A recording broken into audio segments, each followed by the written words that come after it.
the better places to move to or expatriate to, in your opinion? Well, Europe's expensive, even by U.S. standards. The weather is poor most of the year. You might get 1-2 months of summer, and that's it. Canada's an opportunity. I do see people immigrating away from Australia, which really surprised me, but people immigrating into New Zealand. In South Central America and Mexico, there's been a tremendous amount of changes in the governments, particularly in South America. And most of them are communists, with the exception of Argentina, which is a fascist government, which now will only let you retire approximately 2/3 of your assets from the country. You'd have to leave 1/3 there, which is not a very good idea if you wanted to leave. And so what does that leave in South America? It leaves Chile, perhaps Colombia, which is very close to the United States. They work very closely with them, let's put it that way. Panama's not bad. Costa Rica's nice. Nicaragua is another communist country. Mexico, you do along the frontera and in the south, and also in Culiacan, you have violence, and that's because of the war that's been going on for 5 years between the government and the narcotraficantes. And so it's a mixed bag. You got to pick out a spot where you think you'd like to go that's relatively safe. Some countries will allow you to work, some won't. It all depends on your profession. That's basically it. The best ones are probably Canada, Australia, Chile, Costa Rica, and Mexico. But undoubtedly, Australia and New Zealand are part of the whole globalist echelon group, as I call them, and Canada. You're kind of jumping out of the fire into the frying pan, but I guess the United States is command-based central of the global imperium's army, and it's where there's going to be a big political fight between liberty lovers and the New World Order. But if you want to be where the fight's going to be, both intellectually and perhaps physically, this is ground zero. Do you agree with that analysis? Absolutely. If you're young and healthy in particular, and you have a family, you're not going to be able to jump to another country and just go to work. They don't allow that. And so you're going to stay there and you're going to fight. And people like me who have been forced out of the country, as old as I am, I'll be back. That's right. I mean, they tried to plant hand grenades on you, everything. It just went on for decades, and you finally left. But how long have you been out of the U.S., Bob? This time, 9 years. And of course, before that, you lived all over the world in business. Well, yeah, but I lived in so many countries, I can't keep track of them all. And I lived there for a year or 2 or 3. I mean, like in Africa, I was there for over 3 years. And Canada, I was there for a year. The Bahamas, I was there for a year. Uruguay, maybe 2 years. And so on and so forth. How has Latin America... a taste of what it's like. Yeah. How has Latin America changed since you first visited? It's become more Americanized. And the standard of living has really been raised big throughout Latin America and Mexico. That's a good thing. They've come a long way. There's no giant reason for people to leave most of the countries in that region and go to America now, because there are lots of jobs. Mexico City is booming. Some of the countries are doing very well. Venezuela, not so much, though, with the commie running it. No, but that's what you have to expect when you have communism. And you got it in Ecuador, Peru, Bolivia, as I mentioned, Nicaragua. Right on the edge is Brazil. They're not fooling anybody. And then you've got a fascist government in Argentina, which is loaded with crime. I saw a holdup at the airport. And stay there. I want to hear about this, and then I want to get into this next clip from the makers of The Matrix, from V for Vendetta, dealing with government-sponsored terror, and a bunch of other financial news and some calls, all jam-packed. We're on the march. That's right. I'm going to go to Jeff, Tommy, Erica, Chris, Leo, at least before this hour ends. Bob Chapman is our guest, and I got him diverted off into his world travels. I want to get into the economy and Iran with him before I get to this next clip in your calls. But, Bob, you got interrupted by the end of that segment. You were saying you saw a stick-up. Repeat where you saw that and where you see the most outrageous crime. My dad was in Paraguay a few times a year. He goes to Latin America and places.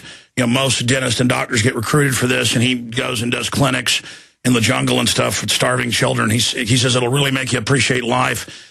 You know, going where, you know, they tell you don't give a child a balloon or anything because other kids and people will kill them for it. You know, the jealousy is so out of control. People dumping their kids everywhere. But he was down in Paraguay for about a week and a half and working most days to long hours doing free dental work and other things at clinics, and as part of a foundation that he went with. But then one day they said, "Well, take off this afternoon. We're going to take you to a national soccer game."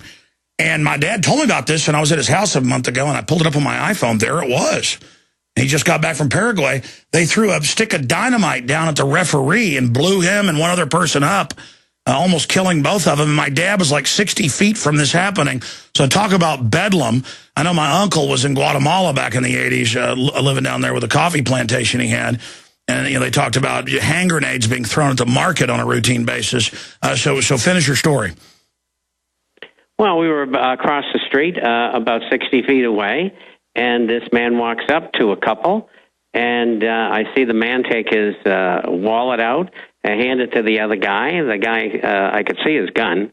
He stuck the gun back in his belt, buttoned his jacket, and just walked off. There were no police around.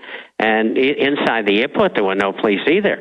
And the only place I saw them when you go through them checking your baggage, that sort of thing. But there's streets there in Buenos Aires that you just can't go down during the daytime, never mind at night. And that's if you're armed. I mean, if you're unarmed, your goose is cooked. And you got to learn those things living there so that you don't happen to go down the wrong street. And what's the prerequisite of all these nations? They've never had a Second Amendment. And so only the criminal government and the criminals are armed, and it's a living hell. Well, it varies from state to state. You take Mexico as an example. You can go to the military, sign up, and purchase a gun from them, and you can carry it with you. You can have it in your house. If you carry it with you, you can't have the bullets in the gun. So you buy an automatic. It has to be lower in caliber than or the same as what the military is carrying, and they carry a 9mm. And so you can use a .357 or something like that in an automatic.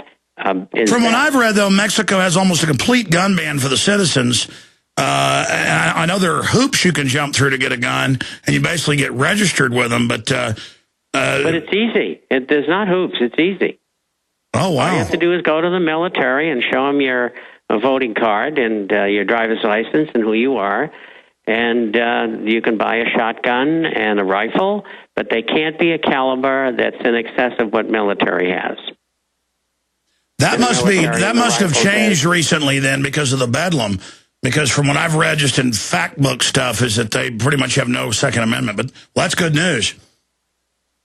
Well, I just happen to know that because I know somebody who worked in the military and he was in the Army, and he handled that. That's how I know about it. Yeah, well, there's this claim. Other nations like Costa Rica, you can have a gun. I mean, I've been in, and I lived there for a long time.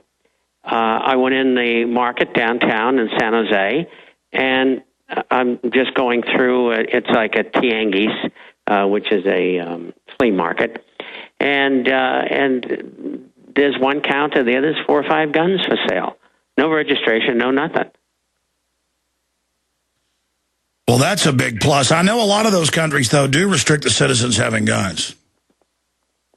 That's right, because usually they're quasi-dictators. And that's the mindset. I mean, even the legal elections, they have that same view on the people as they do in London and Washington. Now, Bob, it varies by degree. Bob, I want to move now into the economy. MF Global may not be able to pay clients back, but let's skip that because I already covered that with Gerald Celente. What do you make of the credit ratings being dropped in other European countries, the latest economic numbers we've got here in the United States? Well, we've been waiting for France to be lowered, and that affects the EFSF, which is a funding mechanism, the ESM, which they're trying to get passed, which is another funding mechanism, which will probably supersede the EFSF. But what they did is they had the Federal Reserve do a swap. And the swap is a technical thing where we'll give you $1 trillion worth of dollars and you give us $1 trillion worth of euros. And everything goes down on a digital basis. Now, the reason they did this, and they actually broke the law in the United States as well as in Europe, because they're not supposed to do that, because it's a loan by any other name. And so with that said, in the fractional banking system, these 523 banks that took that money down, they can multiply that by 9 or more if they choose. So in essence, what the Fed did is not only give them $1 trillion to play around with, they really gave them $10 trillion or more. And that's going to affect the U.S. markets and the British markets as well, because there are those who still don't trust the system in Europe, which is the euro, and they've already started buying U.S. treasuries because they deem them safer than the euro at this time. And so you're getting money moving from one place to the other. So what does that mean to the United States? It means that the economy will probably grow more in the United States this year than anybody had anticipated. What are we talking about? Well, I thought it would be minus 1.5% in disaster. With this money being let loose, it's going to probably be a plus 1.5% or 2%, and that is going to be very surprising to people because they didn't figure on this, and they didn't know about it. I didn't know they were going to do that. Yeah, they have a lot of curveballs they can throw. So let's think about curveballs. Obviously, they can launch a war with Iran for the election as an October surprise, Obama and all of his sheep-like followers. And they can also do some other hanky-panky economically to jumpstart things for a while. What else, Bob? Well, I think this business of the French being lowered is only one of two. They'll be lowered again this year. They did not lower any of the German banks, nor Ireland for that matter. And so that's why they came out with this money exchange at this time, because they knew that Europe could not handle it, and they're never going to be able to handle it. And so this will, in fact, Jamie Dimon yesterday, who's the head of J.P. Morgan Chase, said exactly the same thing I'm saying now. And he said they'll take care of them for a year, maybe a little longer. I've been saying the same thing for about 3 weeks. Yeah, but so is this a form of a haircut for the banksters? What's that? I mean, how does this affect the banksters then? Oh, this is good for them. So it's not a haircut. They're able to make loans and make more money because they're buying money over in Europe, paying 1%. Sure. And then if they deposit it with the European Central Bank, they get 0.25%. So who does it hurt then? Everybody who's on fixed incomes with the inflationary result? Yeah, absolutely. Not only over there, but in the United States, because a lot of that money is going to drift into the U.S. market. See, these are things that most people don't think about. Jamie Dimon does because he runs a bank. Well, I think like the banker because I know where he's coming from. And that's the advantage of having the experience